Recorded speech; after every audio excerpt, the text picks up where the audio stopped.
Okay, so thank you all for being here today. This is for our DSS training to understand SNAP, TANF, and SAGA. That's why all of you are here. We have Sandra Shorey and Irene Henry with us today to do a wonderful presentation. It's going to be an hour and a half. Just some quick housekeeping. Please make sure that you are muted. Please make sure that you don't turn yourself off mute unless we ask you to. We're going to do our best to make sure that all questions get answered within the time allotted.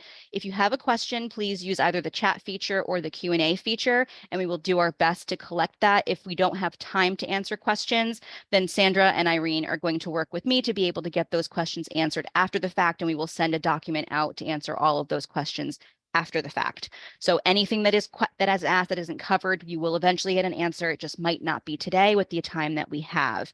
The only other request that I know that I've spoken to Sandra and Irene about is that they are not able to answer very specific case-based questions. So more general questions related to these topics are better than not asking anything. And also, just for future, we are working very closely with the Speakers Bureau for DSS. So if there are other topics of conversation that you guys would like to see presented in the future, please let me know so that we can make sure that we can bring back more speakers to present on the topic areas that DSS might have to offer. I'm going to turn it over to Sandra and Irene. Thank you guys for being here today. Well, hello, everyone. I'm like she said, to Sandra Shorey. I'm out of the Norwich office, so other side of the state from you guys. I've been with the department for almost 5 years. Next month will be 5, doing general eligibility. I don't do cash assistance as far as TFA. Irene will cover that next for the cash assistance for families with children. So we're gonna go ahead and get started. I do apologize for the delay. We're used to doing Teams and this was Zoom, so it was a whole new ball game for me. But I think we got it figured out. We'll see how this goes. So I am going to start off with the SAGA cash, which is the State Administered General Assistance Program. Obviously for that, our agenda, just going over it, the eligibility categories, review of the form completion requirements, preferred form submission method, and how to apply. Some of this I'm going to blow through because it's like basic, and I think you guys want more nitty gritty of how to get your clients benefits. So if I am going too fast, yes, or you have a question, just submit that. So obviously somebody needs to mute. So SAGA Cash, the State Administered General Assistance, is administered obviously by DSS, and it provides cash paid to eligibility individuals who are unable to work and need basic assistance. The big thing here is that they are unable to work. So it is available for children or adults without dependent children, recipients considered unemployable or disabled, not receiving Social Security, disability income. They have to have applied for Social Security disability income. In some cases, there are a few that aren't. And again, this is a complex thing. We'll try to go over it without getting too detailed and confuse everybody because it can get very confusing. There are asset limits that apply. We'll go over the benefit amounts and the medical reviews required in order to get SAGA cash because it is a pretty complicated, in-depth situation. So a little, did you know that Social Security disability applicants sent to DSS for assistance while their application was pending with Social Security for the fiscal year October 22 to April of 23, that fiscal year, the wait time is at that time was 214 days for people applying for disability. And that's why they're sometimes sent to us to go ahead and get the SAGA cash going until they can get approved through disability. So SAGA cash recipients do pay back the amounts they receive when Social Security disability is granted. Now, this isn't for everybody, but typically, and this is how I explain it to clients, when you apply for SAGA cash because you're unable to work, we require that you apply for SSI at the same time. They have a form they have to sign stating that they understand that, that they need to apply for disability and keep that disability with Social Security application going. The reason for that is if you get SAGA cash with the state, you will have to pay that back if you eventually get SSI disability. Okay, so for instance, if somebody applies for Social Security disability today with Social Security, and a year from now they get denied, they do the appeal process, and 2 years from now they get their disability, they'll get retro back to when they originally applied for SSI. As long as they don't have a lapse in their application, they will get retro back. So during that time, if they've received SAGA cash from DSS every month while they're waiting for their SSI, before they get their lump sum retro, the state gets paid back what was paid out to them for the SAGA cash. That does happen. SAGA cash, just so you know, the maximum right now is $245 a month. So if a client ends up getting SSI retro of $900 a month, the $245 of that every month is going to come back to the state before they get their retro lump sum. Sometimes that's hard pill to swallow for people, but it's not, in the retrospect of a lump sum, it's not a lot. So if there's questions on that, we can address those in a little bit. Who is eligible? So there's different categories. If you're unable to work for 2 to 6 months, which is considered short-term period, and has a connection to the labor market, that means you've worked somewhere recently. So you have a connection that you've been at work, maybe you were hurt at work or hurt at home and can't get workman's comp. You have a connection. If your disability is going to be from 2 to 6 months, you can probably get the SAGA cash. The next one is cannot work for 6 months or more, which is long-term period. You don't have to have a work history or a connection to the work, but the medical review is needed, and we'll get into that medical review in just a couple minutes. The other one is if you're 55 and older and has not worked over 6 months in the last 5 years, which means you're probably unemployable because of your lack of work history and age. Not supposed to be age discrimination, but we know it probably happens. Other people are eligible as emancipated minors, a full-time high school student, not GED, but attending high school over the age of 18. They're too old for TFA. They're not on TFA anymore with their parents, so they could probably apply on their own if they're more so emancipated. Or caring for an incapacitated spouse or child. And it is limited to caring for an incapacitated spouse or child. It can't be a parent, it can't be an aunt or uncle. It has to be you're caring for a spouse or a child. So there are SAGA cash limits as far as assets. They just recently raised this as of October 1st of 2023. It used to be $250 for a person. Now it's $500 per person is the most you can have in cash assets, which would obviously be your bank account, 401k, any of those kind of assets that are liquid assets.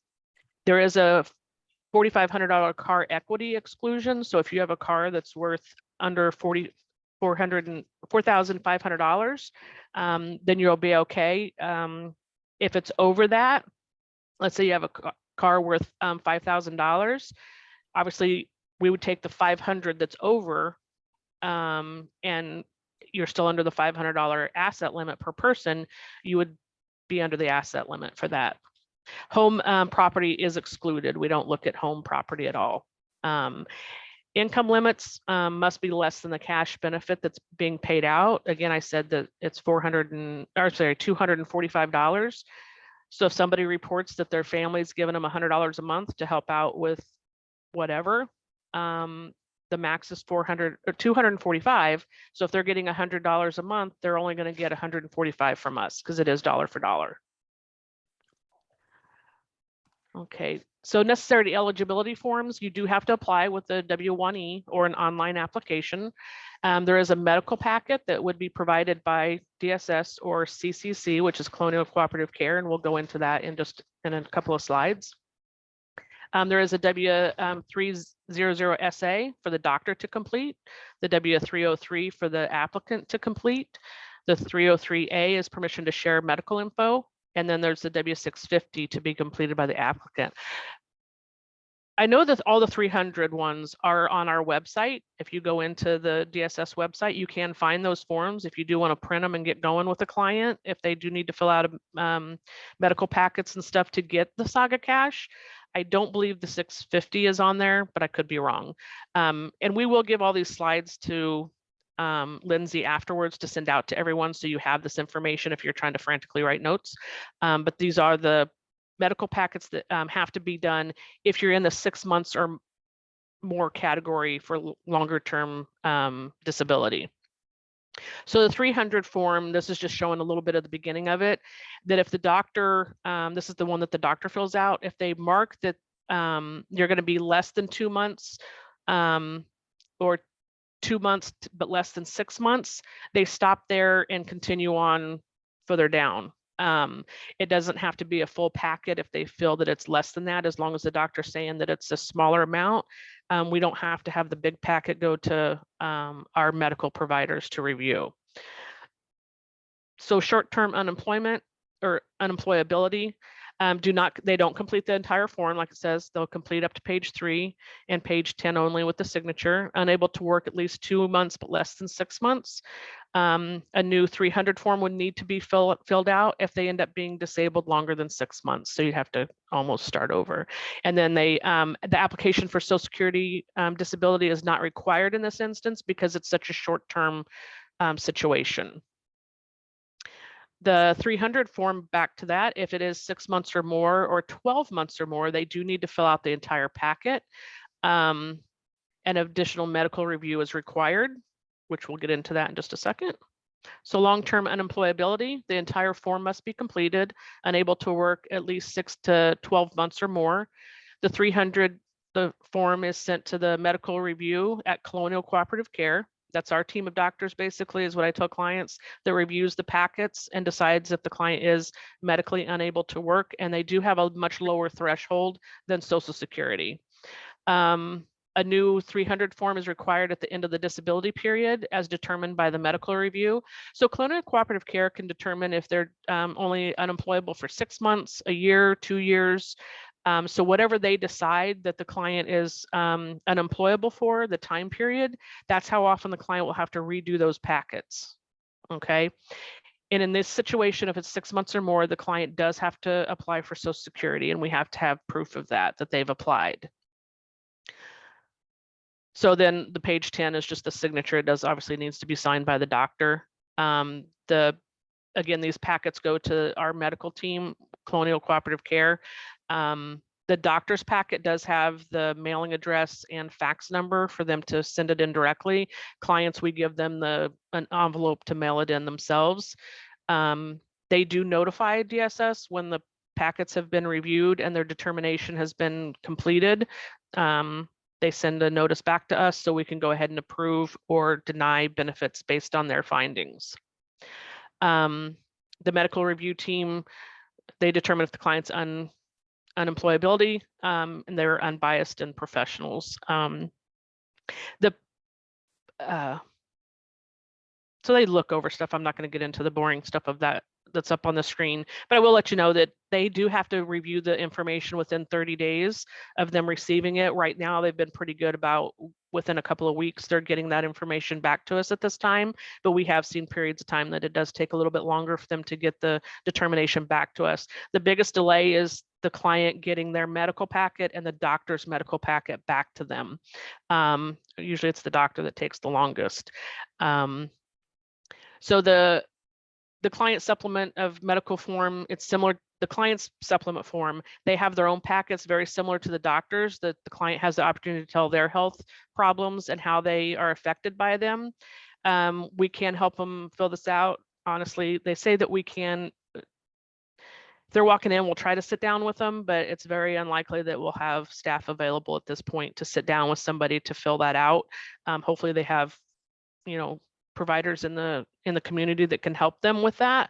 But if they do walk in and say they just really can't do it, we will try to get somebody to sit down with them. But we prefer they do that on their own. They do have to sign it on their own. Obviously, we can't sign it for them. One thing that I tell clients when they're doing these medical packets for themselves, again, if Colonial Cooperative Care determines that they're going to have to review in 6 months or a year or 2 years, I tell them to keep a copy of that before they submit it. So then when they have to do that packet again in 6 months or a year, they've got what they originally put down and you don't have to recreate the wheel. So if you're working with a client that is filling these out, have them make a copy. They can come to our office, make a copy for free, as long as it's stuff that they're doing with us. But I recommend they never send that in without making a copy first, because again, you don't want to have to recreate the wheel if you don't have to. So there is a permission to share. This is a release of information for the doctor that's filling out the form. It's imperative that the client fills that out, because if there's not enough information on there, Colonial Cooperative Care can then reach out to the provider to get what information they need, instead of sending out a notice to the client to get the information from the provider to then get it back to Colonial Cooperative Care. It just cuts out a lot of time. So getting that release of information so Colonial Cooperative Care can get the information is good. And we can give more than one packet for more than one medical provider. It doesn't have to just be one. But if the client's just selecting one provider, obviously you want the provider that's going to be able to give information that shows that you're medically unable to work, whether that be physically or mentally. The Social Security form that we talked about, the W-650, clients need to apply for SSI. That proves that they're attempting other resources of income, and it also allows us to be able to get reimbursed if they do get that lump sum. And this W-650 has to be done every year when we renew their eligibility for cash. It does have to be redone every year, and we do have to, the DSS worker has to send that in to Social Security, so they know that we have that on file, and if the client does get that retro, Social Security knows that we need our money. So what happens if you're eligible? 6-month redetermination cycle typically. Updated verification for any income and assets will be needed. So they will have to provide, if they have any bank accounts, even if it's 0, they have to provide new bank account information, the full month statement, because we have to make sure that they fall inside the income and asset limit. They will require another interview, and new medical packets will be needed, whether it's the 6-month or 1-year redetermination cycle. So again, how to apply online is the fastest. We have the connect.ct.gov and the mydss.ct.gov. The mydss.ct.gov is our mobile friendly. And I have another slide on the SNAP presentation that shows you that a little bit more. I'm sure some of you are already familiar with it, but that's our best go-to, is the more mobile friendly. We're finally getting up with the times over here. For people to apply online is the best way to do it. You can go in person. We ask that you have as many documents as possible with you when you come in person, or you can mail it in. So again, state administered cash programs for adults who are disabled, unemployed, without children. So if you have children, you'll be listening to Irene's presentation in a little bit on applying for TFA. Obviously determined disabled through CCC. And then we also have to have the pending status with Social Security Administration that you've applied for SSI, and that you meet the income and asset guidelines. Okay, so we can probably answer maybe a couple of questions. Oh, actually, yeah, we'll give anybody have any? I don't know if I don't want to click on anything, to be honest. I'm afraid I'm going to lose my presentation here if I click on anything. I can feel those. That's totally fine. Okay, Sandra. thank you. Yeah, Danessa, do you want to come off mute?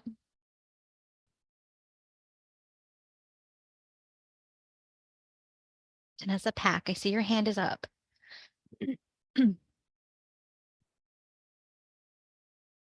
We will come back to you, Danessa. Victor Blois. Yeah, so I did hear that you have to apply for SSDI and SSI in order to process the SAGA cash application. Now I know it is reimbursed after they are approved. What if they are not approved for the SSI or SSDI? Do they have to pay back cash assistance, or I mean SAGA cash, or no? Nope. We only get our money back if they get approved for SSI in that lump sum. We don't take it from like their current benefit that they get monthly from SSI. It only comes from the retro lump sum. And that's why we make sure that before they renew, they can't renew if they've not, like if they got denied for SSI and they have to provide proof that they reapplied before they can get any more SSI. We won't continue unless they have that ongoing. So in case they do get it, we will get reimbursed. But if they do not get it, no, they do not pay anything back. Okay, thank you so much. No problem. Okay, so there is, oh, Danessa, sorry for the hand. Okay, so Danessa does not have a question. Denise Lucente in the chat, if they are not awarded SSI, do they need to pay back to the state? We just got that question answered. My client was ordered to pay back the money through an outside agency. Can you provide a little bit more clarity on that, Janice? Yeah, this is Janice. So my client got a mail stating that well, actually, let me back up. She was getting the SAGA cash, then she was awarded the SSI income. She was sent a mail through some agency that I called, and they said they work with DSS, and she had to pay the money through them. So I don't know if she was doing the right thing or not. Know that you're saying that when she get a lump sum, you guys will take your money. So I'm kind of, so I don't know. I personally haven't heard of that. I'm sure it's possible. Obviously, if you saw the letter and you called the place, I'm not sure exactly what that's all about, unless something wasn't done properly that we let Social Security know. But even in our policy I reviewed getting this case ready or getting the presentation ready is that it's only paid back through the lump sum from Social Security. I would contact that agency again or see, because I did see somebody the other day come into the office with a letter, and it was through DSS though, saying that it had to be paid back, but they didn't read on, and it said that it's paid back through the lump sum of from Social Security. So I don't know if they'll check the letter again and maybe contact someone at DSS to see, and I'll look into it a little bit more and get back to Lindsay to see if there's another agency that we work with to get it if they don't get the lump sum for some reason. Thank you. We'll look into that more. Okay. Thank you. The next question is from Fred. How long does it take to receive checks once a client is approved for SAGA cash? Once they're approved through Colonial Cooperative Care, the DSS still has to process, so it might be a little bit for us to get to it. The notice that Colonial Cooperative Care sent over to us. Once we approve it and authorize the case, the check or the money goes on to their account the following day. Anytime we authorize any benefits in our system, it batches overnight and goes on the card the next day. So it's kind of depends on what process you're talking of it getting done. But if we've authorized it, it goes on the next day. Great, thank you. Any other questions? Maggie has a hand up. Oh, Maggie, sorry, I didn't see your hand there. So just to piggyback on what the question, Janice, it's been a while, but some of the people, I guess it depends if they're working with a lawyer. Sometimes they get and they're not able to pay the lawyer fees. Sometimes the fees get deducted from their lump sum. And what happens in that case? Typically, if it's been long enough, because it usually takes 6 months would probably be the shortest I've seen as far as a lump sum. Usually it's 1 year to 2 years of lump sum. The attorney takes a portion of that, and usually there's money left to give back to the state. Because again, most people that get SSI, it's upwards of, unless that's really low, but usually it's typically around, was $917. I think it went up to $940 or $950 something now. So if that's the amount they're going to get on a monthly basis, retro back 6 months to a year, our portion is it just went up to 244. It was, or 245. It was 244. It was 214. So that's a much smaller amount. It could exhaust it, I guess, and we not get our money back, which means then the client won't get any retro if it goes to the attorney and then to us. Okay. All right. Okay. I have a quick question. Go ahead. I also have a question just with the DSS. So I have a client who she's in the process of doing SSI, but she already used her TANF. Is she eligible for SAGA cash as well, or no? Because if she has minor children, she's not eligible for SAGA. Her kids are already, she already used TANF when her kids were young. Her kids are now over the age of 18. Is she eligible again for SAGA or no, because she already used all her TANF? No, she can apply for SAGA as long as she does not have minor children in her care. So if they're 18 or older, she can apply for SAGA cash. Oh, okay. So it has nothing. It's total separate because SAGA is totally state funded, which is why the amount is so low. There's a lot of states that do not have SAGA cash or that kind of cash for somebody who does not have children. Connecticut does because it's state funded. None of it's federal. Oh, okay. TANF is federally funded. Gotcha. Thank you so Okay. much. No problem. Okay, we probably need to move on to the SNAP so we have time to get through with everything. If you have any other questions, go ahead and put it in the chat and Lindsay will help take care of those. So now let me see if I can get to, oops. I knew I'd do something wrong. Hold on. We'll get it back. We'll get it back. Woohoo. Everybody see it? No. Nope, not yet. Okay, let me get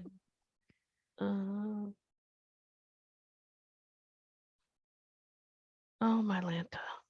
I thought I had this down. I think you shared the presentation first and then shared it on Zoom for the screen that you wanted.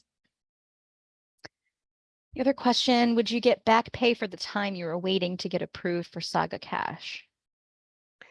If it's within the time period that we allow, if everything was done timely and in the time period, you will get back. It all depends on the time frames. Okay, can you see the screen now for the SNAP? Yes. Okay, good. Okay, let's go through this, and it's doing this. Yeah, some stuff that I don't like, but we'll go on. The little fluff stuff, food is our common ground and universal experience. The Supplemental Nutrition Assistance Program, formerly known as food stamps, helps people get food, supermarkets, grocery store, farmers markets. That's one thing people don't always realize is that you can use them at farmers market if the individual farmers accept it. Again, is that an admin thing in the middle for you guys? No. Okay, it's just me. All right, just making sure. Nutritional, I'm gonna see if I can. Nutrition is a SNAP, so it does stand for Supplemental Nutrition Assistance Program. And I know that's tough for people to understand that they come in and say that I don't have enough to feed my family. It is supposed to be supplemental. With today's prices, it's not so supplemental anymore. A few stats of how many people we've served. August of 2022. That's a lot of people. I'm not going to read through this and bore you guys. You guys want to get to the nitty gritty of it. Again, you can use it at any grocery store or any place that accepts SNAP benefits and at farmers markets. I couldn't find the information in our system to share with you guys. There's too much stuff that I couldn't find it, but people are eligible to use their SNAP benefits for delivery, like the Peapod and those kind of things.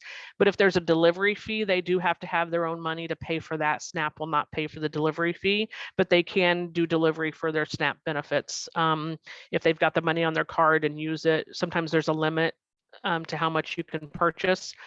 So how do you apply for SNAP benefits? Obviously the connect.ct.gov, which is on the left there, and then the new one, the mydss.ct.gov. Those are the ways to apply. There are outreach community action agencies that will do it online for families, and we'll get the list of those if you guys need somebody to help with that. But obviously, if you guys are working with clients, you might be able to go online and help them to apply. They do have to set up their own account online to do that. So here's the next one. I wanted to kind of put this one back in here because if you go to the connect.ct.gov, at the bottom, I have a highlighted spot of watch videos about Connect and my account. There are videos on there of how to set up an account, how to upload, how to do different things. Those are awesome to help clients because eligibility workers are not trained on the online piece of it, of how to help clients navigate through that. I don't know why. I guess I don't want to spend our time on the phone walking them through how to do it, but there are online videos. And I tell most of my clients, if you have a child over the age of 6, they'll probably be able to figure it out for you without watching the videos. So here's a bigger shot of the online mydss.ct.gov. The frequently asked questions is very helpful.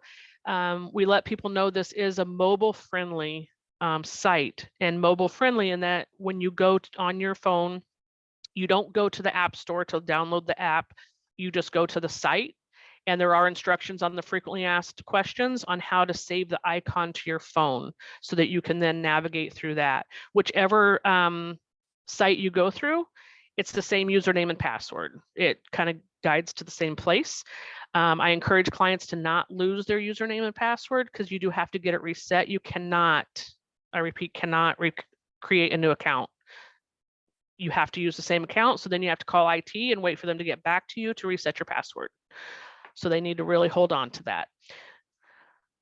Okay, so documents, I kind of flip around a little bit because I added a lot to this. It was a very basic, which would not have been what you guys wanted. So I'm trying to add some stuff that the nuts and bolts of what you guys want to get your clients to do so they can get through our system quicker and not have such a delay in benefits. So documents that are required for a SNAP application to be completed, and pretty much any application in our system, we do have to have proof of identity and a social security number. There are special requirements for people who are non-citizens or don't have a social security number yet, but I'm not going to get into those details at this time. We do have to have proof of Connecticut residency in order for you to get benefits in Connecticut, obviously. If you are a non-citizen, we do have to have proof of your citizenship status, because if you are a lawful permanent resident, you have to be in the US as a lawful permanent resident for 5 years. Not here for 5 years. You have to be a lawful permanent resident for 5 years in order to get benefits. So if you, like I had a client one time that said, well, I've been here for 8 years, married for 8 years, but they only became a lawful permanent resident 2 years ago. The time starts when you become the lawful permanent resident. So she's not eligible for until she's here for 5 years for any benefits. There is a student status component. If you are a student and attending college, there's some other requirements. I'll go ahead and give my opinion on this one. Not something we all agree with, but it is the federal requirements for student status. If you are a full part-time student and you do not have minor children, there is a work requirement. You have to be maintaining about 20 hours a week of work in order to get food stamps. If you're not, then you don't qualify. Students who are living on campus definitely don't qualify because there's usually a meal program, so they're already having their meals provided. There are some other exceptions for student status of not working, but it's somebody who is in college, higher education, they do need to provide some other verifications in order for us to determine if they are eligible. And I do apologize for going through things really fast. I just want to get you guys as much information as I can. Proof of income. This is a big one. If you're applying for food stamps, please provide your proof of income, because our website, as I was going through getting all this stuff, says, oh, you don't have to provide anything. We'll let you know what you need to provide. And we will, but it's just going to delay things. Okay. You send an application, don't have any verifications. We're going to send you a letter back after however many days before we got to it. And then you got to get the information back to us. And again, it's going to take us a while to get to that information, just delaying your benefits. So any pay that you get, we need a full 4 weeks, a full month of income we need proof of. If the employment is less than, if you haven't received 4 weeks of pay, we do need a letter from the employer stating when you started, you know, what your anticipated hours are, hourly rate of pay. So we at least have a month to work on, because we have to have a month of income in order to determine what your benefit's going to be. So if you haven't received a month's worth of pay yet, we need something from the employer stating what that's going to be so we can calculate it. If you're sporadic, if you're per diem or just real sporadic with your whatever your job is, we need 3 full months of pay. Okay, so then we can calculate an average. Some weeks or months you may have really high, some weeks or months may be really low. So we want to do an average to calculate that. Sorry, this does jump around a little bit. So the mydss.ct.gov, if you already have benefits with us, you can go online and you can check your benefit status. You can get a budget sheet or proof of your benefits letter, especially if you need it for Section 8 housing or you need it to apply for energy assistance, showing what you're getting. You can print that off yourself and provide it instead of calling us or waiting in the mail or waiting in line at the office. You can report a change online. You can renew your benefits online. You can check your EBT status in real time, and you can upload documents to us. So that's the part we love. If you upload those documents yourself, we're not going to lose them. People always get upset. You lost my documents. You can't find them. I submitted them 5 times. If you're uploading them yourself to your account, we're definitely not going to lose them. So I encourage people to use the online system. So renewals and periodic review forms for food stamps. A full renewal is due every year with a few exceptions. So every year you have to do the full packet. We have to have your income information again, a full month again at the 1-year renewal. At 6 months, we do a periodic review form. This is a very small form. They just need to fill out a bubble. Is anything changed? And if so, let us know what's changed. If nothing's changed, they just sign it and send it back. The important thing that I highlighted here is return all the pages. If all the pages aren't returned, we can't always just process and move on. We'll have to call you to verify that information that's missing. If the signature page is missing, we can't process it. It's not a valid renewal if we don't have a signature. The ironic thing is the full renewal, that signature page is the very last page. The periodic review form is the very front page. So a lot of times we don't get that signature on the last page. People look over that or don't even send it in. We can't process it. We have to send out a signature page for you because it's not valid without a signature. Reporting requirements. This is one that stumps people up a little bit. So the following must be reported by the 10th of the month following the month in which their gross household income exceeds 130% of the federal poverty level for their household size. That's a mouthful. I'm surprised I said it correctly. I tell clients anytime you have a change of income, report it by the 10th of the month after it happens. So like if they start a job in January, report it to us by February 10th. If you start or your income goes up in February, report it to us by March 10th. You want to meet that deadline because if you don't report it to us, you could end up owing food stamps back. That's why that deadline is important, by the 10th of the month after it happens. And ABOD's work training hours goes below 80 per month. ABOD, I'll get to that in a second. That stands for able-bodied adult without dependent children. This is going to be important, and I'm going to spend a little bit of time on that because it's back. And it affects a lot of probably the people that you guys are working with. A household member receives $4,250 or more in gross gambling lottery winnings from a single game. So if they go to the casino and win that much on 5 different games, it doesn't matter. They don't have to report it. It's all in one lump sum.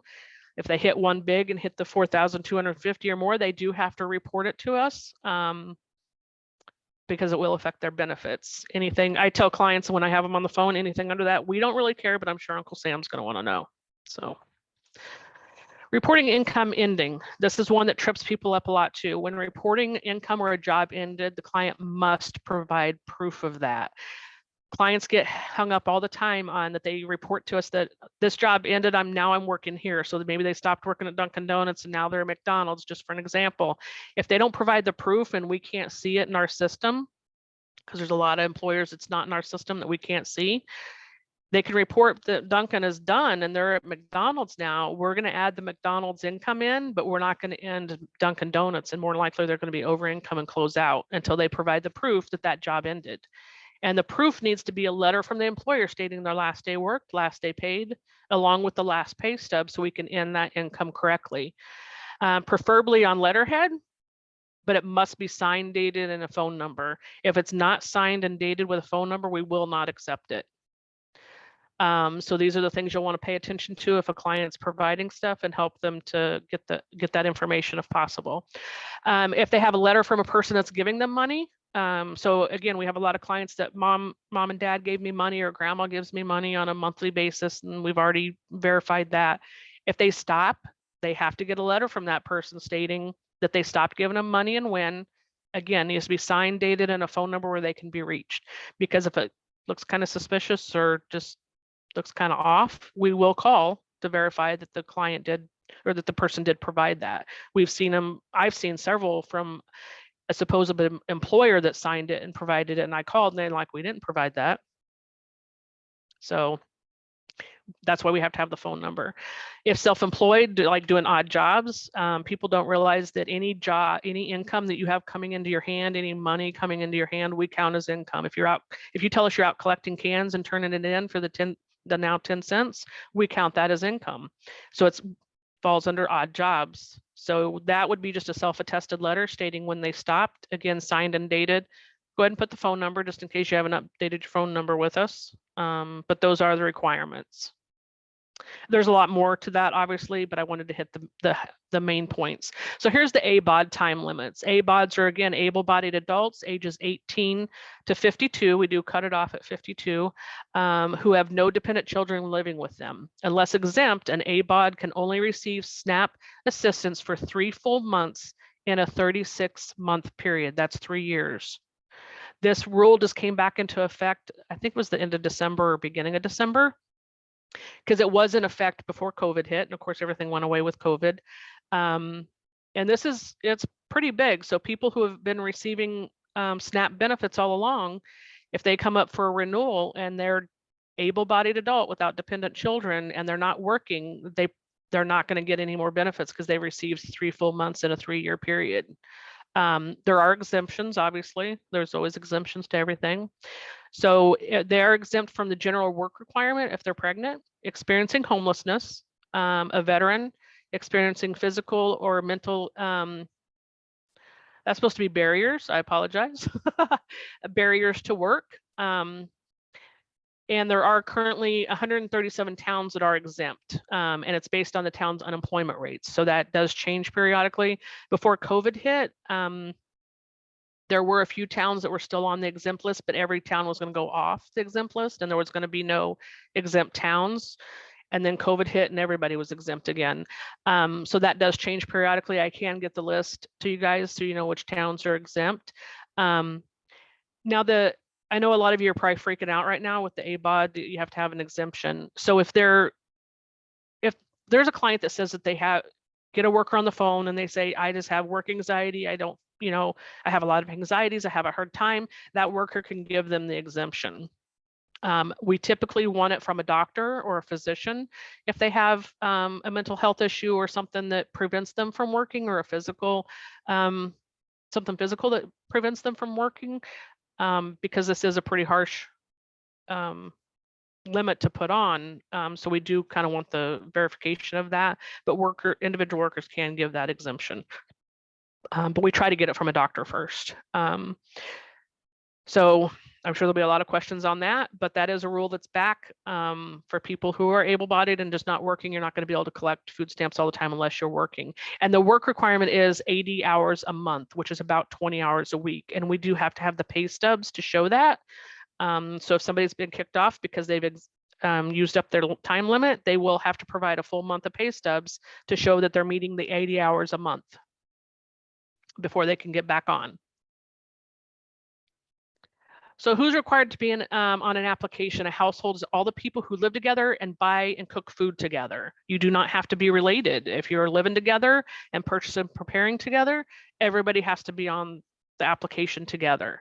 For people who are related, there's other rules. So mandatory inclusion for food stamps. Any person who lives together, again, and prepares together, spouses, if you're married and live with your spouse, you're mandatory inclusion. You can't exclude them just because you maybe prepare separately because you're on the fritz or something and live in separate rooms. Doesn't matter. If you're legally married, you have to be on together. Parents and children, including natural, step, and adopted children, have to be on together. Here's the one that gets people hung up.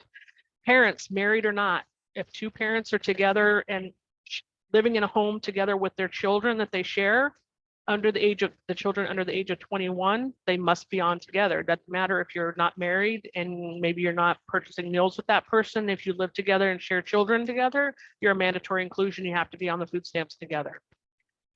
The even harder one to swallow is that even if the child has their own spouse or child. So I had a client in the office, this was a few years ago before COVID. Actually, it was a 19-year-old with her 22-year-old husband, and they had a child living with her mother. She's under the age of 22, living with her mother, even though she's married and has a child. She could not apply on her own. She had to apply with her mother because they all live together. Again, this is a federal rule. I don't know where they came up with this magic age of under the age of 22, but that's the rule. If you're living with your parent and you're under the age of 22, you have to apply with your parents. You can't apply on your own. And this is also why, real quick, that if a parent says that their 18, 19-year-old child moved out of the home, we need proof of where they are living, because the parent will, because again, the kids don't want to give up their pay stubs and let them know where they're working or their last day worked at the other job. And that holds the parent up from getting their benefits. They'll say, well, the kid's not living here anymore, but we need proof of where they're living in order to remove them from the case. Income limits recently went up, still probably not high enough, but, and these are gross income limits. So a single person making $2,430 a month gross. So basically anyone working 40 hours a week at minimum wage is probably not going to qualify for food stamps because they're going to be over the income limit. Assets, there's really no asset limit for clients unless the only exception for that for SNAP is if the individual is 60 years of age or older or a person with disabilities, and everybody in the home has to meet this requirement. So if you have somebody that's disabled and they have other people living in the home that are not disabled, this would not apply to them. The reason this is in place is somebody who's 60 or older or disabled. If they do go over the federal poverty level, if they go over the gross income limit, we will look at their net income limit to see if they still qualify, but they have to be under the asset limit in order to get the benefit. And this does get a little complicated, so we can answer some questions on that later. I'm going to try to blow through this because I'm using up some of my partner's time here.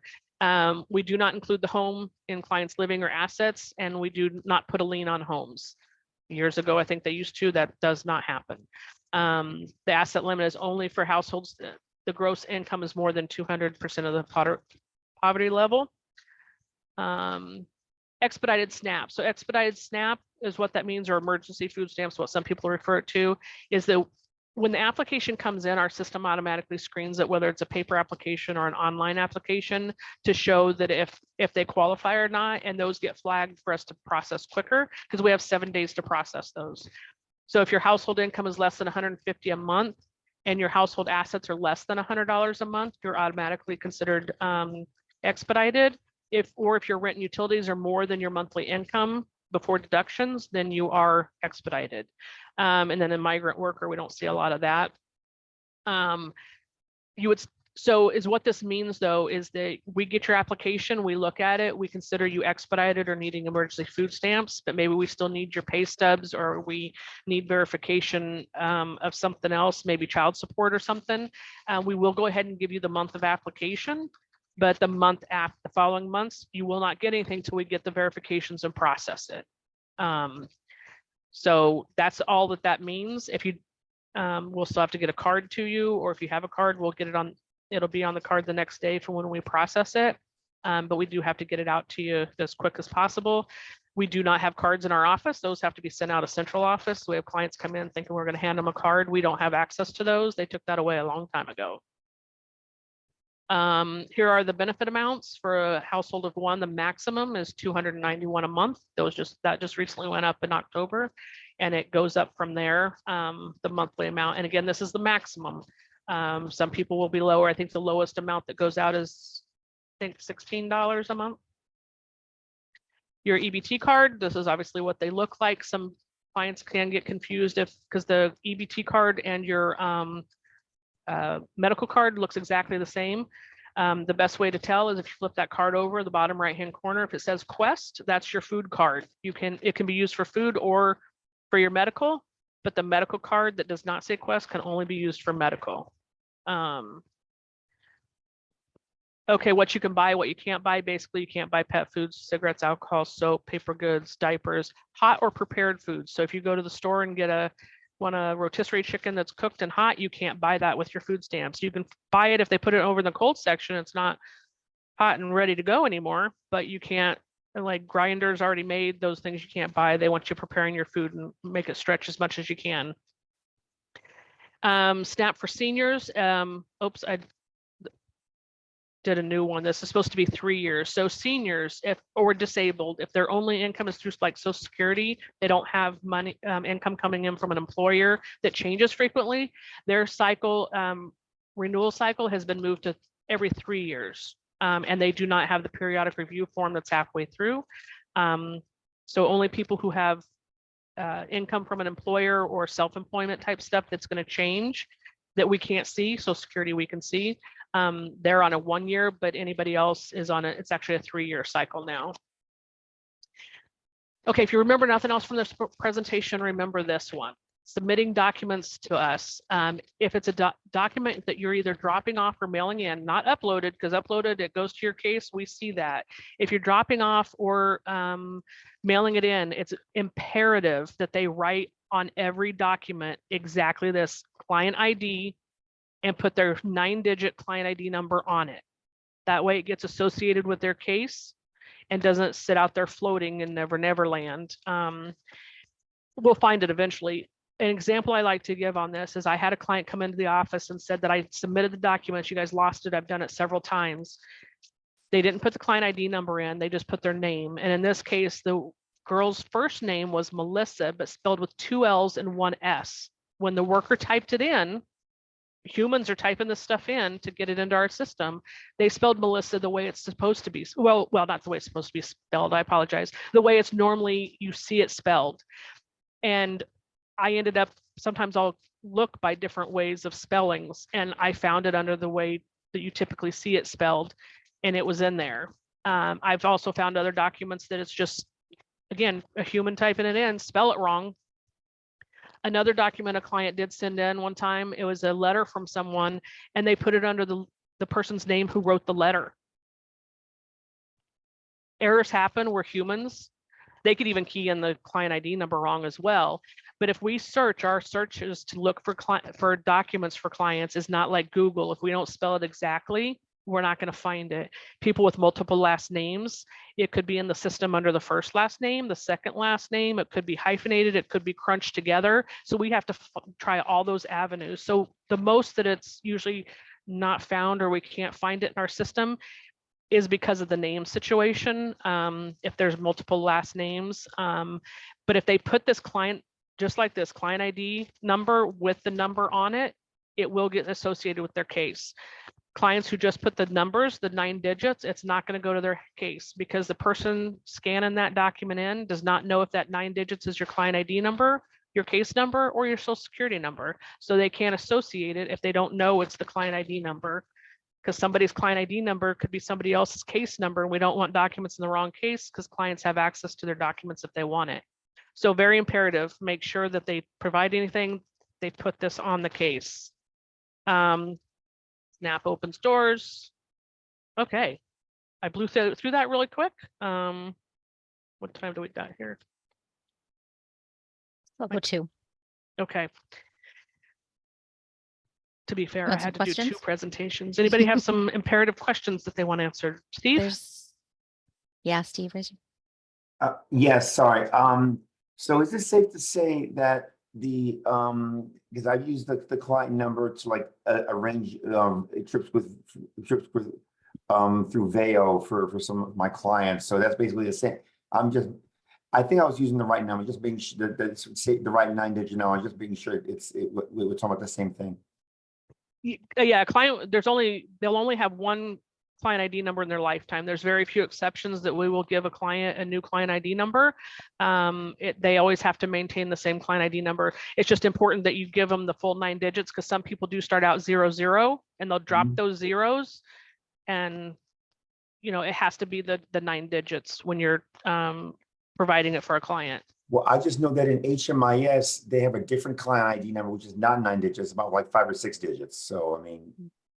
Yeah, Like, HMIS is a separate entity from separate, DSS. yeah, They wouldn't, yeah, that would not be the number. Right. Yeah. I think. Elizabeth. Hi, so I just have a quick question regarding back to Abad.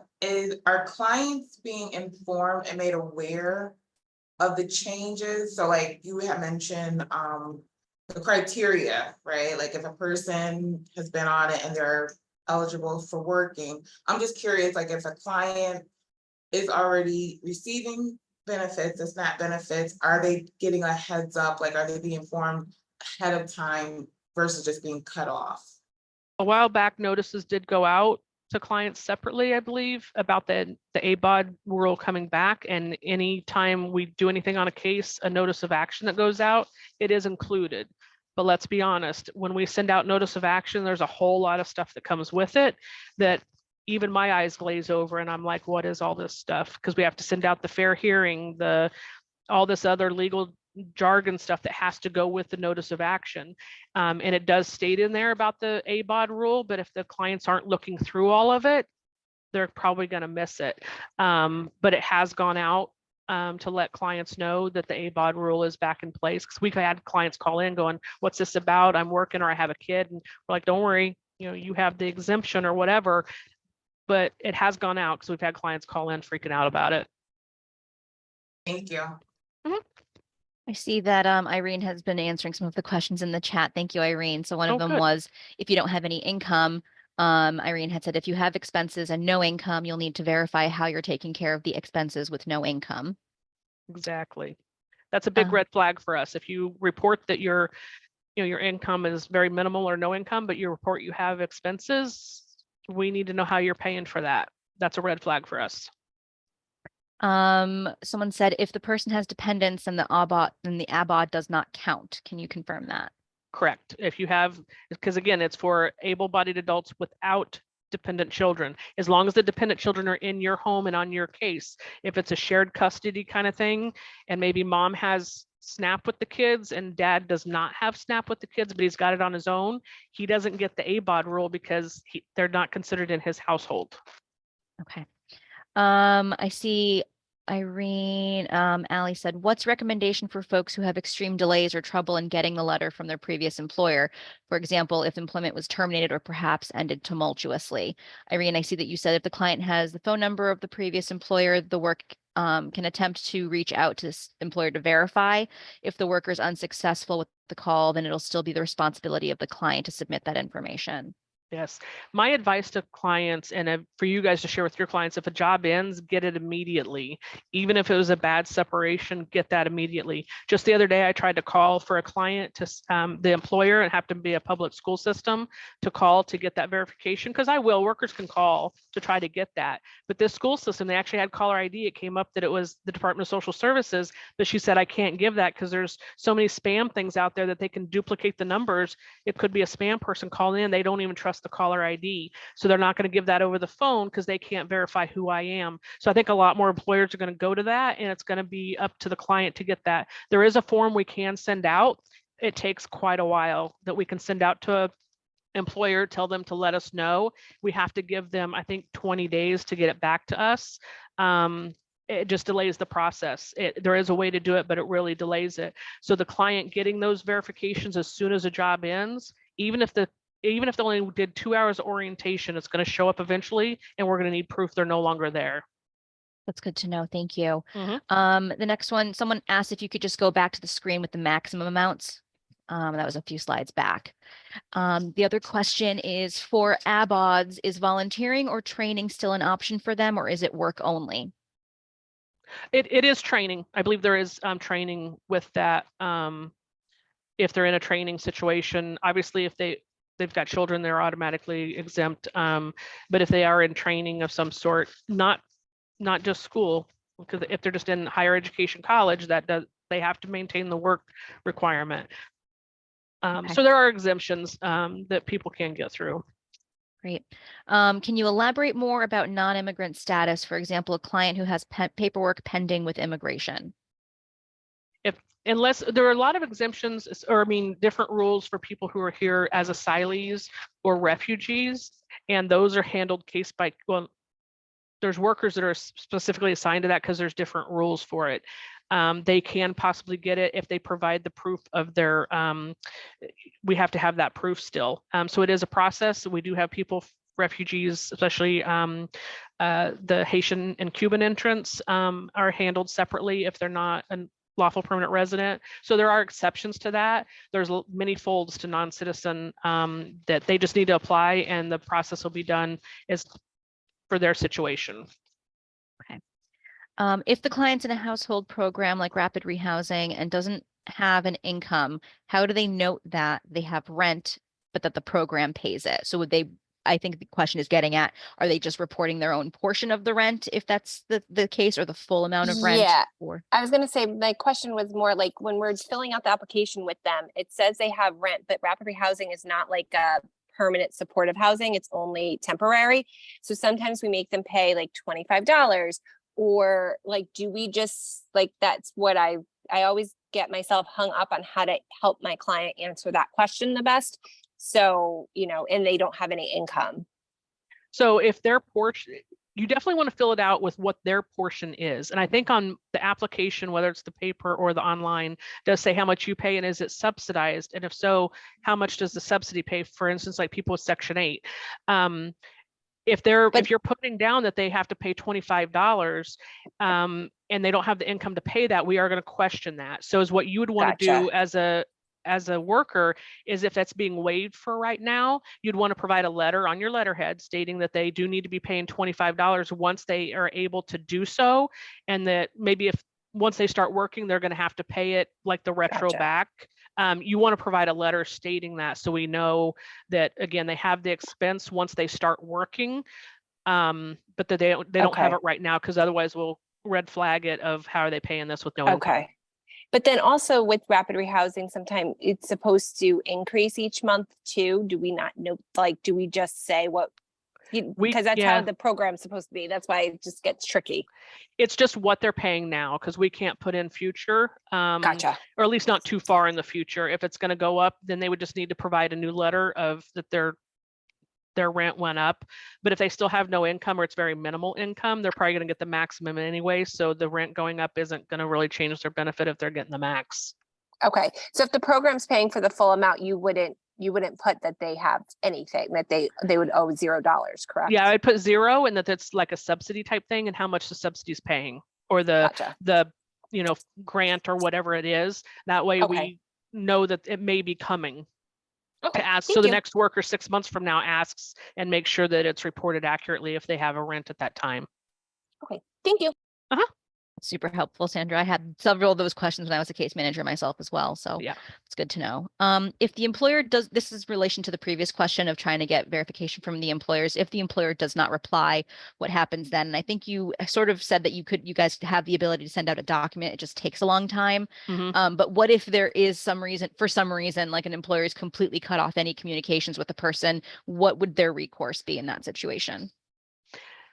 They would need to let us know like what avenues they tried and that they couldn't get it. They need to put it in writing to us. So then, and maybe ask that we try to call the employer. Maybe we can get it done that way.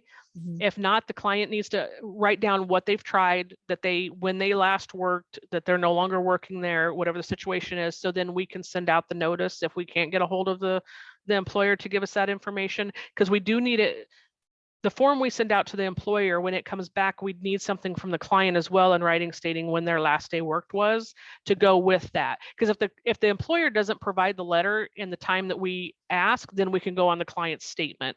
If the employer doesn't provide that back, that's why it's kind of takes a while. We want to make sure we have our documentation with the client stating how they tried to get in touch with the employer, what avenues that they tried, and when they say their last day worked was, signed, dated, phone number provided.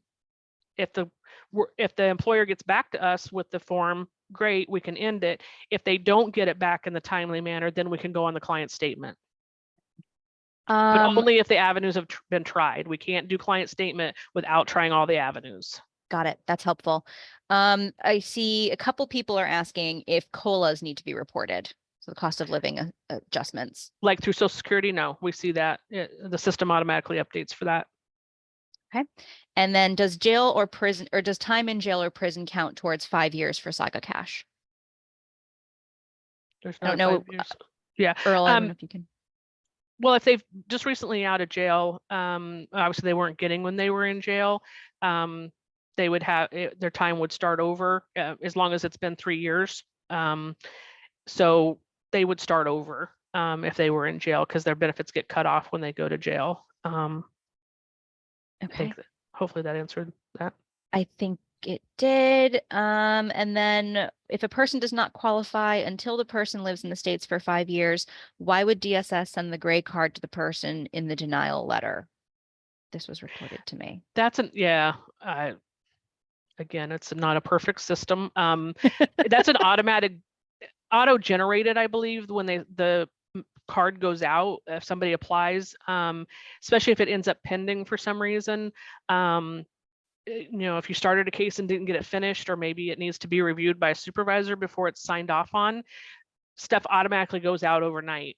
So then if it's denied the next day or something, that card's going to go out, then the denial is going to go out. So that's definitely something that I'll bring up to the powers that be, that don't be sending out cards if they're not going to qualify, but it happens all the time. Even clients that are, citizens, maybe not just the non-citizens, but citizens that are over income or something, that card can end up being generated before they're denied, unfortunately. And then the other question, I think this might have been related to the SNAP benefits. It says, why do some clients get less than the $245 a month? But I believe that you had said that this was because it's supplemental and sometimes they go out as little as $16 a month. Yeah. And there is some other things, levels to, I think that was the SAGA, because the SAGA is 245. Right. There are some other levels, like if, and I can't remember off the top of my head right now, but there is one that if they don't fall under a certain category and they don't have rent responsibility, then they only get like $40 some or something like that. So there's many levels. I just hit the basics of the top level. So there's always the maximum that you can get, and then it depends from there, it being whittled away of what you get. Great, thank you. I think those are all the questions that I've seen that have come through. Okay, I'm gonna. Again, if you guys have questions, please type them, and we'll do our best to get to all of them. Maggie, yes. So there are times when people move from state to state, and there is a difference with one, the procedures vary from state to state, and also the amounts vary from state to state. Sometimes it even varies from town to town in the same state. Could you explain the process of changing when somebody has benefits from other states and they move to Connecticut, what they need to do? That's Okay. number one. And number two, why do they sometimes the same, amounts vary from like city to city? So SNAP does not vary from city to city in Connecticut. It varies from depending on your expenses and your household size. It's all a calculation on your household size and your expenses and and the allowed expenses. There's also deductions that are given behind the scenes that people don't see. Everybody gets the same kind depending on your household size. As far as out of state, definitely if somebody's coming from out of state, they have to provide proof that those benefits closed in the other state before they can get it in Connecticut. It's not a thing that they just retro over, or you can just switch it over. We do have a system that we can sometimes see if they've got benefits in another state, but not all states update that, I guess. So it's not as accurate. So if they came from another state and they had benefits, they have to get proof from that other state. So the best thing, of course, it's usually after the fact that you guys see somebody, that if they're leaving one state, they need to go ahead and close it out there and have their notice sent to their new location, or bring it with them if they got it before they left, because they cannot. And there is a system, if they report it to us, we do contact the other state, let them know that they've applied in our state, and to give us the information of if they're still active or when their benefits closed. Some states are better at getting back to us than others. New York is horrible to be, for example, at least in my experience. And if a client receives in another state and starts receiving in Connecticut, there are severe penalties. I actually worked with a woman a few months ago that she had a penalty because she was receiving in Massachusetts and then came to Connecticut and started receiving, because again, the system isn't great for us to know that they've got it in another state. And it was her and her daughter, so she was penalized, not the daughter. So she's still receiving benefits for just her daughter as a household of one, but the mother herself has been penalized for 10 years from receiving in Connecticut or any other state because she double dipped. Wow. So you want to make sure that if they don't report it to us and we don't know, we find out later, they will be penalized from receiving, and it is a 10-year penalty for double dipping. So they need to get that proof to us. And again, we send out to the other states, but they're not always the best at getting back to us as well.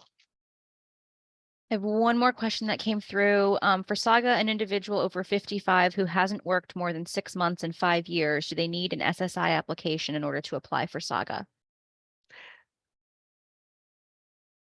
They shouldn't, but I think we still require it. Okay. But I'll double check on that one. So we'll keep that one down. But I think when I was a a first-time worker. When I first started, I didn't get one, and I got corrected and told that they had to do that. So I'll double check on that and make sure it's still the case. Before we go into the last leg of this, if anyone has any questions that you want to get answered, please type them in the chat. I'm going to save the chat once we are done here and make sure that all the questions that haven't been answered or anything that needs more elaboration gets answered, so we can get that to you guys after the fact. So I'm just flagging that. All right. Okay. So I'm going to go ahead and stop sharing so then she can share. And I'm going to mute my mic.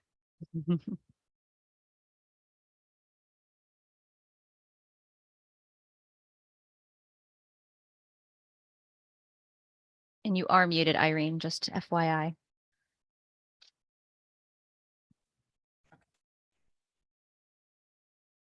Let me get my presentation on.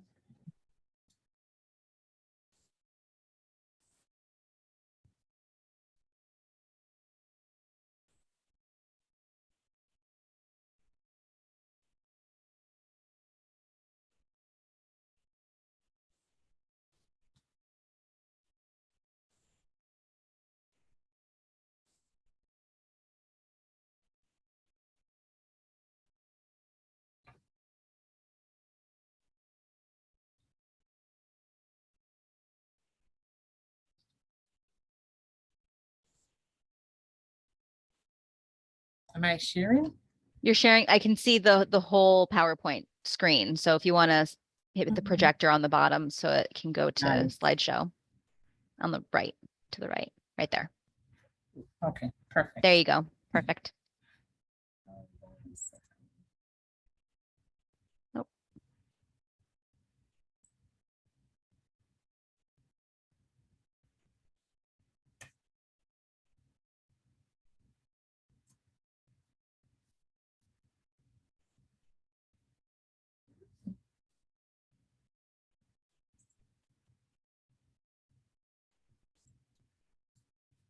There you go. I have to be rotating my mouse. Should be able to move through with your arrow keys or hitting enter. Perfect. Good afternoon, everyone. My name is Irene Henry. I'm an eligibility service specialist, and I'm in the Stamford office. I've been with DSS almost 5 years, come August of this year. And I am in the TFA unit. So today I'm going to present to you an overview of what the TFA program is. Please be entertained. You can ask questions. I know when it comes to money, we all want to hear about money and how we can get some of that money. So I'm here today to present to you that information and to see how best you can relay the information to your clients so they can know what it is that is needed for the program when they do apply.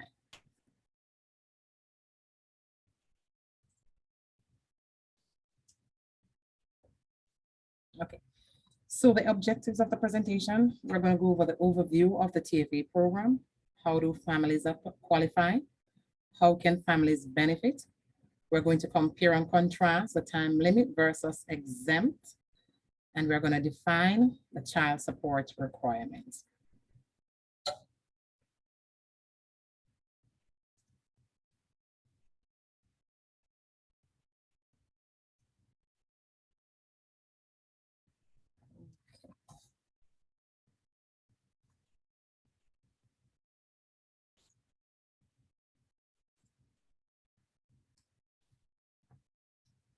TFA is the Connecticut temporarily. Just give me 1 second. I need to move the slide. Look in my view.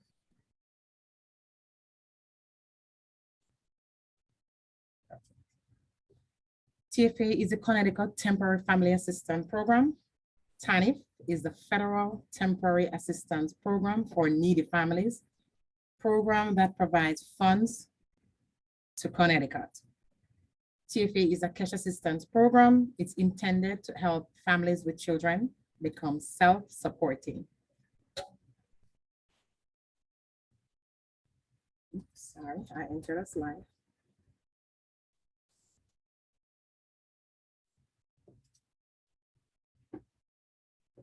Benefits of the TFA program. So it helps to empower families to become self-sufficient. It offers employment training and self-development from the Jobs First program. It helps parents pursue child support. It provides referrals to other community services, and it supplies families with the tools they need to succeed independently.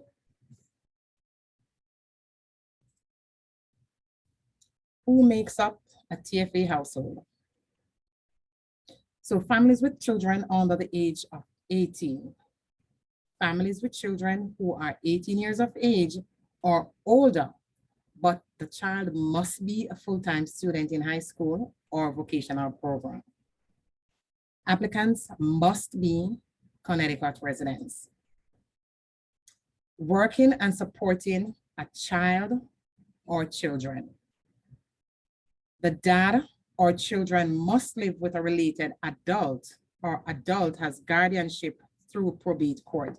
This is important because we do ask for this at times, especially if there's a grandmother situation. We need a proof of guardianship through the court. Pregnant women who are eligible.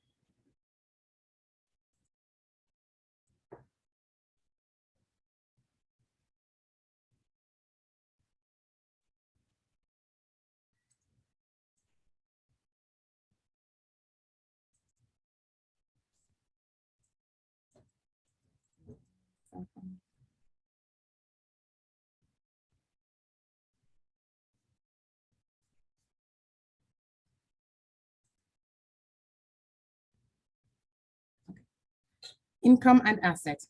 Income limits are low for the TFA program. The I am eligible screening tool at the www.connectct.gov is a very important information resource that you can use to see if you're eligible. The income guidelines change once a customer is active on TFA. The household asset limit is $6,000 per household. One vehicle is excluded as long as the total value minus the amount owed is under $9,500. Assets of non-parent relative or guardian are not counted if they are applying for the child only. I'm gonna go that again. So the assets of the non-parent relative or guardian, it's not counted if they're applying only for the child in their care.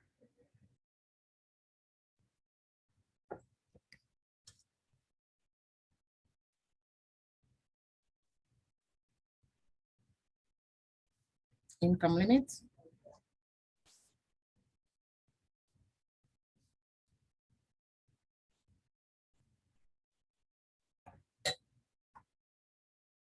Okay, so the income limits for the TFA program can be complicated and vary based on a number of factors.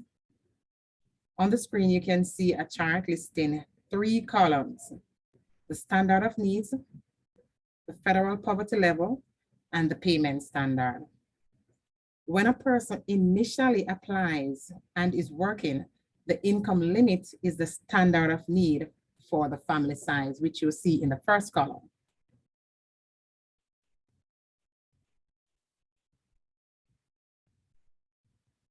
This income limit is used for each new application while a person is in their first 21 months of cash benefits.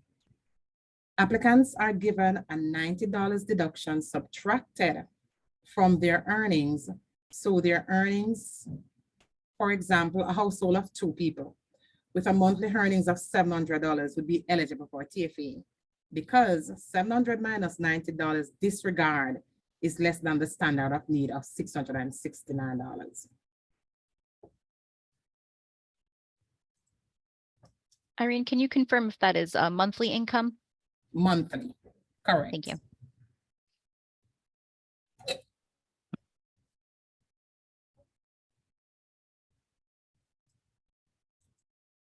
Okay. On this chart, you're seeing the income example of a household size of 3.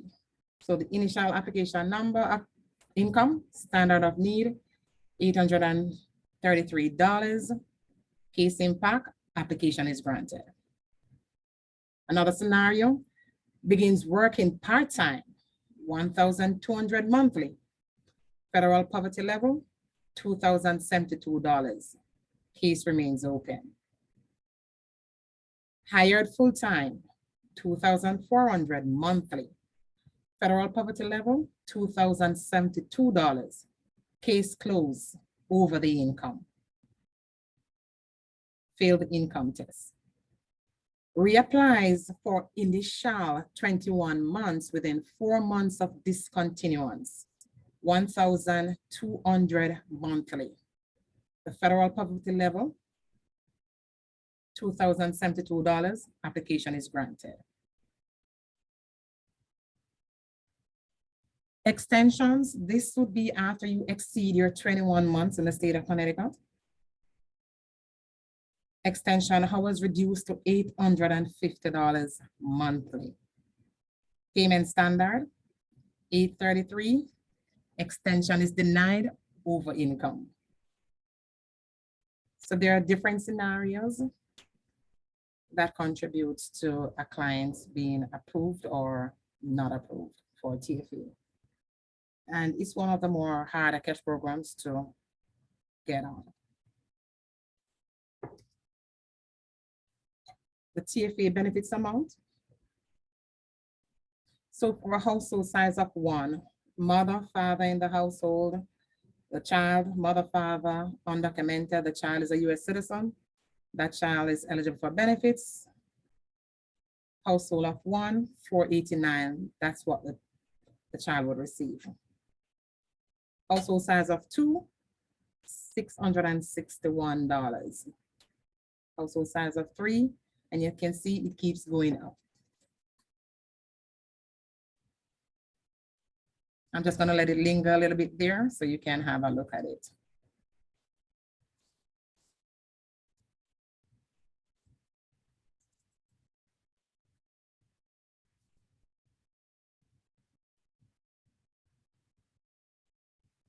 The amount of cash assistance a client receives may vary depending on factors that affect benefit amount. If the client is the recipient of a housing subsidy, they get slightly less. The idea is they have less of a hardship as decreases in this household, as their household increases the income would lead to a decrease in their rent. So one of the most important thing that we look out for in TFA as well is that lease agreement. If you're getting that housing subsidy, it is very important for you to let us know that as well. My co-presenter spoke about putting the correct information on the application. If you're receiving a subsidy, put in the correct information. If you're not paying that $2,400 out of your pocket, if housing is paying $1,500 and you're paying the rest, make sure you put it accordingly. That's very important. All unearned income is counted dollar for dollar.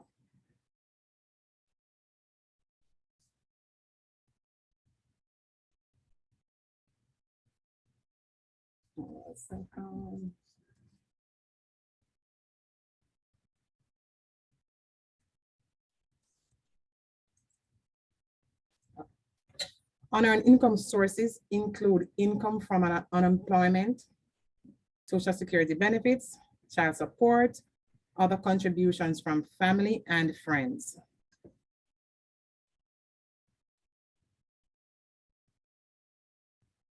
Workers' compensation, rental income, pension. This income is counted dollar for dollar, meaning that TFA grants the amount would be the TFA grant the amount would be reduced by the total unearned income sources for your household income. For example, if the TFA benefit amount for your household size is $487 and you are granted $400 in unemployment monthly, your TFA grant will only be $87 monthly.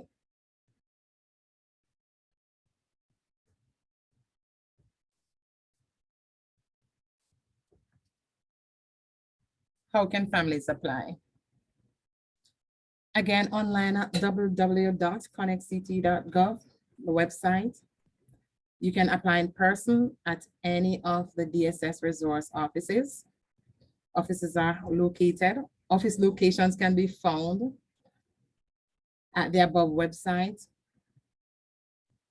Phone to request an application by mail. You can call in to request an application. We can mail it out to you as well. And that's the DSS Resource Center number, 1-855-626-6632.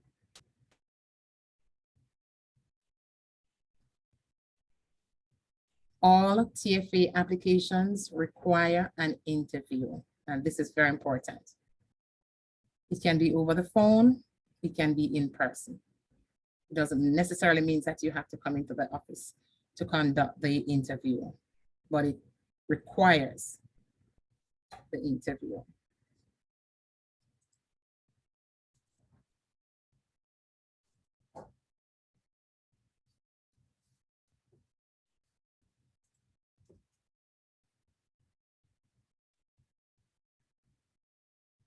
What documents will be needed when applying for TFA? Copy or copies of the long form birth certificate for all eligible children in the household. Copy of your lease agreement, proof of your liquid asset, that's your bank statement, and vehicle assets. That's very important, especially if you have more than one vehicle.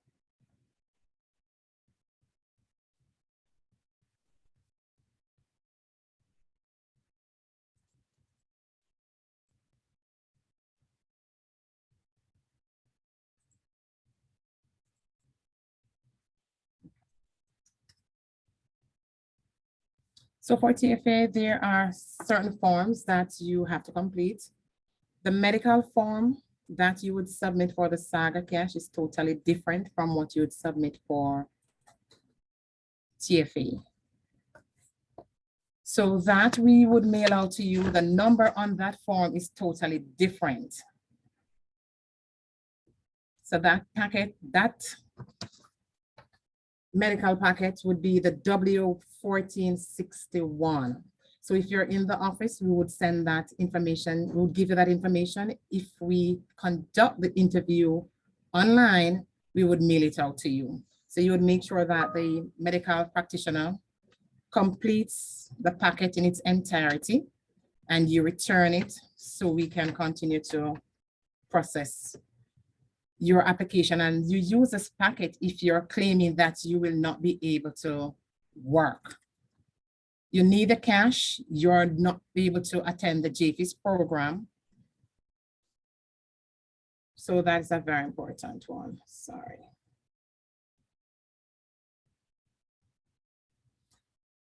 The interview, TFA interviews include confirming information on the application.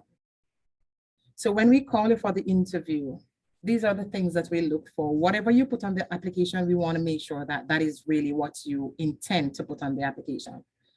Conducting the service needs assessment, and the service needs assessment, that is the one that is going to give us the information to get you on the Jobs First program. Reviewing program expectations and potential exemptions. Making a child support referral. So TFA and child support works hand in hand. If you're applying for TFA, the father is not in the household, we are going to pursue child support. So we are going to need information. The child support department is going to need information from you as the parent guardian about the non-custodial parent in order to pursue child support. That's very important. What happens is that sometimes the clients have no idea how the TFA program works. And when we explain the criteria for the child support in relation to TFA, they state that they want to withdraw. So I just want to let you know that that's one of the criteria. The state does pursue child support from the non-custodial parent, which means the parent will have to give up information regarding the non-custodial parent. Creating a referral to the Jobs First program to schedule a mandatory orientation.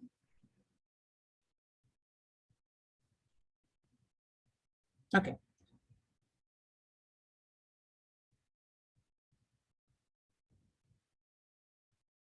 So the interviews for the TFA can last over an hour. It all depends on the case. Each case is different. Applications can take up to 45 days for a decision to be made. Again, it also includes the speed of the client, how you respond to what we ask for. There is no emergency cash that we're able to offer. So I just want to let that be known, because I know from time to time the clients will ask, but for TFA, no, because it's a process. And because of the complexity of the program and the documents that you have to complete before we can grant. Before the TFA case can be granted, you must attend a mandatory orientation from the JFIS program. Once you attend the orientation, you will be assigned a JFIS care caseworker. So that is very important. You have to attend the orientation before we can grant.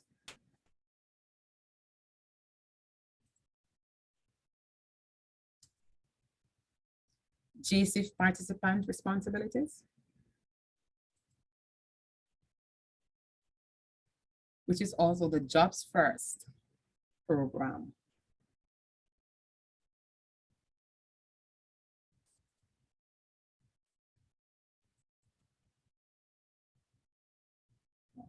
On my slides, okay. So I think I skipped one slide. Let me see. Hold on a second. Good. In Connecticut, a person is limited to an initial period of 21 months of TFA benefits. During the first 21 months of assistance, a person can go on and off as many times as they like in each month that they receive benefits. After the 21 months, you have been exhausted. The household can reapply for a 6-month extension. A person is eligible for 2 6-month extensions in the state of Connecticut as long as they had previously been complying with the JFIS program. So that is very important. Receiving cash after the first 21 months have been exhausted, the household can reapply for the first 6 months. Explain that. A person is eligible for 2 6-month extensions as long as they had previously been compliant with JCIF. Just repeating that, just trying to make sure that you understand that part of it, how important the JFIS program is. Receiving cash after the second extension ends is very difficult, but it is allowed in certain situations. In order to receive a third or greater extension to the time limit, all adults on the case must have 2 or more barriers to employment, such as medical issues for themselves or a child with limited employment hours, lack of child care, substance abuse, domestic violence, transportation problems, or DCF plans limiting work or other barriers. So there's another form that the client will use if it is that you're claiming an exemption. You have a child in the home that is incapacitated, a child with a disability that you have to take care of, and there's no one else. That's the W-1074. Again, the doctor will be the one who will complete this medical packet, and you will ensure that this gets back to us timely. This will exempt you from the Jobs First program.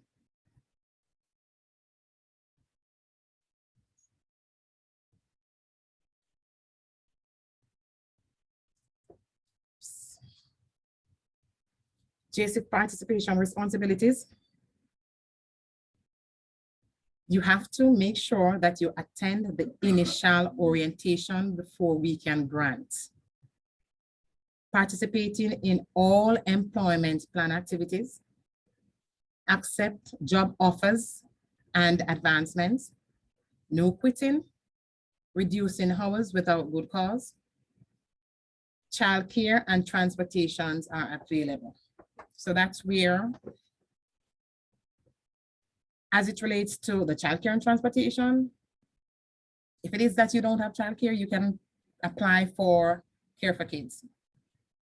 That's the time you're gonna let us know. And of course, the applications can be submitted to them. We don't take care of Care for Kids here, but it will be easier for you to get on the program. Because we know from time to time that Care for Kids, they do have a long waiting process.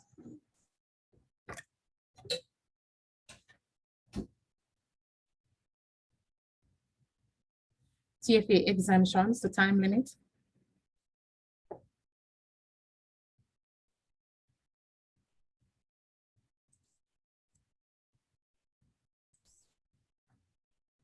Many applicants will be mandatory participants for the Jobs First program, meaning they are able to work and required to participate in the employment program. However, there are situations in which a person can be exempt for a number of reasons.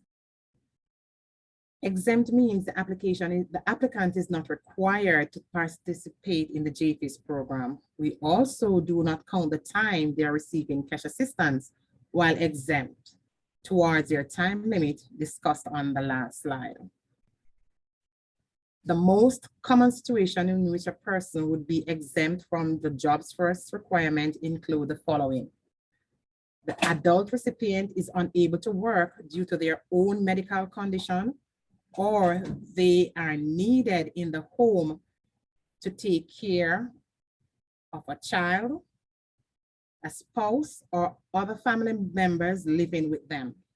In these cases, the client must provide the medical reports completed by a doctor to verify that they are unable to work. A second common instance is after the birth of a child. Connecticut policy allows a new parent to be exempt for 1 year following the birth of a child. So you have the baby January 1st, you come into the office 2 weeks later to apply for TFA. You will be exempt from that Jobs First program because the baby is under 1 year old. However, when the baby reaches 1 year old, that's the time when you'll have to attend the Jobs First program if you're still on TFA.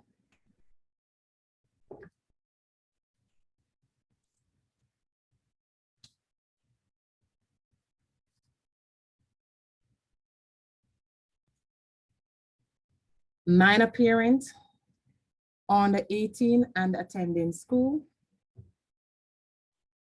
pregnant and unable to work per doctor's verification.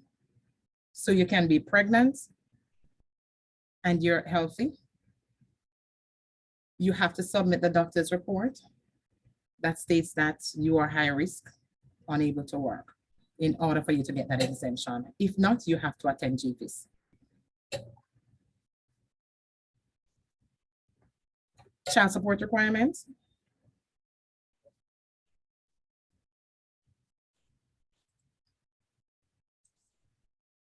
Okay. Child support is required to be pursued when a household is receiving TFA. If paternity has not been established, the child support unit will work to have the father legally acknowledged or be founded through DNA testing.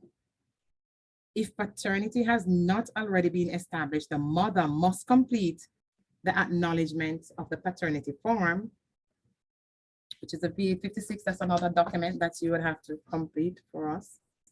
Information on the parent not in the home will be collected and sent to the child support unit to aid in the locating of the parent, the non-custodial parent, and establishing a court order for child support.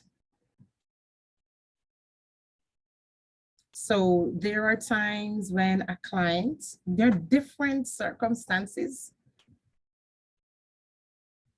that will lead to a client filling out the V56.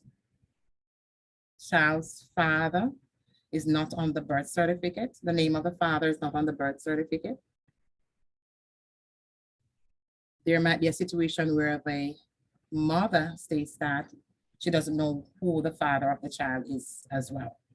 So we need as much information as possible. Child support is going to ask all those questions. They deal with that, not the eligibility worker. But it's important to have those information ready because child support is going to need it. And wherever they are, it's the responsibility of the child support worker to find the father to pursue child support. So we don't do that. That's the child support unit who goes after them.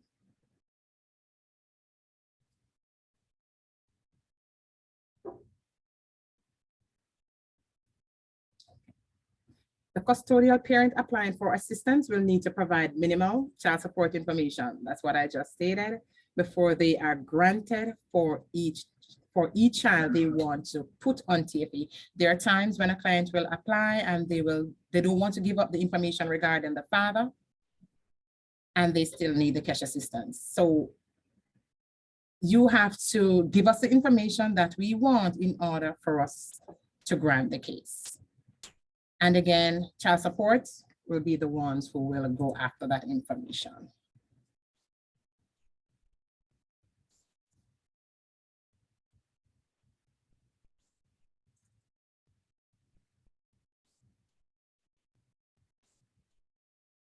Coming down. Okay, so I know earlier there was a question regarding changes, someone moving within the state. So all changes must be reported to DSS within 10 days. New employment or increased hours, other sources of income, change of household composition, change of address, change in ability to participate in JFIS. This is very important. You have to communicate this information to the Department of Social Services.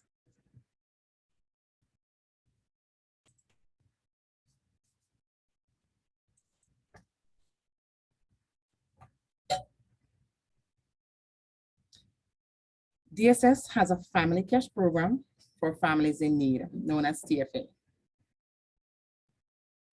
To qualify, applicants have to be residents of Connecticut, have children 18 or under, or be pregnant, or be a caretaker, or relative, guardian. You must meet the income and asset limits. There are many benefits to the program, including the mandatory employment service program run by the Connecticut Works. The TFA program will determine if an adult is exempt or mandatory for work requirements. We learned that custodial parents must comply with child support requirements and provide paternity information for each active child. Please see the attached handout regarding the income guidelines, which I showed earlier for the program. We encourage you as community partners to guide customers to DSS for more information on program guidelines. We hope that this has enhanced your knowledge of the TFE program and feel more comfortable in providing basic information.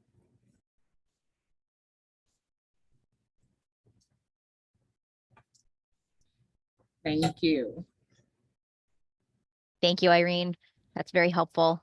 We do have some questions in the chat. It looks like Sandra was trying to field some of them, but I want to ask just a couple that popped up.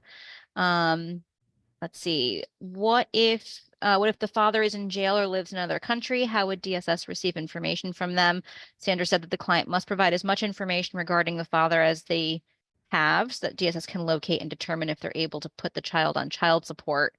Sounds like there's a bunch of questions that'll get asked in order for them to do that. Yes, so if the father is in jail, that's easy for us. So child support would already have that information. They have the number for the father who's in prison, all of that. So yes, that would makes it much easier. Great. What about if the parents who live out of the country, will the applicant have to provide that as well? And will child support be filed on that parent as well? So yes, so we have had cases where the father is not in the country and it is reported that they're not in the country. However, we have to look at the possibility that the father might come into the country one day. And if they do come, it's child support responsibility. Again, they are going to pursue child support. So that they will explain to the custodial parents how that works. So they do from time to time let them know that if the father comes into the country, the state is going to pursue child support. So we still need the information from them, even if they're not living in the country. Great. What if a family member does not want to apply for child support due to court orders or DV cases and still want to get access to the program? Can you explain, due to court orders? I'm not clear about the court order. So Jennifer, if you're still on the call and you want to come off mute, if you can provide a little bit more explanation, but also for domestic violence cases. Okay, so for DV cases, if you have the police record, you have a restraining order, those are very important that you submit them to us. And then you can sign the exemption form. And again, the child support unit will be the one who will maneuver that aspect of it. And then there's a couple of comments here. I don't know if they're actually questions or not, but someone said, but to apply for Care for Kids, you need to be employed, and to have a job, you need daycare. Yes. Knowledge of it, very true. Those are all the questions that I'm seeing about the TFA TANF. Does anybody else have any other questions that they want to discuss before we end our day?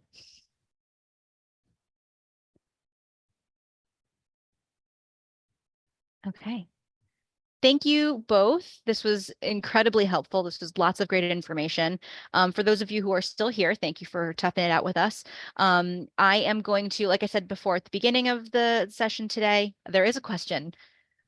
Bartosz, you put it in the chat and I'll get to it. Let me do my spiel really quickly. For anyone who's in the call currently or did attend the call, as long as you were registered for the event, you will be on my list of attendees, and I will be able to send all the information out from today's session. We'll have a recording of the session available. We'll have the slides available from both Sandra and Irene, and we'll also have a couple of pages probably full of the questions that were asked in the chat today that I'm going to save, and we'll get all of those answers out to you guys so that you have them. If you have any other additional questions that you would like answered, please email me and I will do my best to get that to Sandra and Irene within the next day or so. And everything will just kind of come in a nice little packet. So there's that. I wasn't originally registered for this, but would like the chat log and the slides. Can I provide my email here?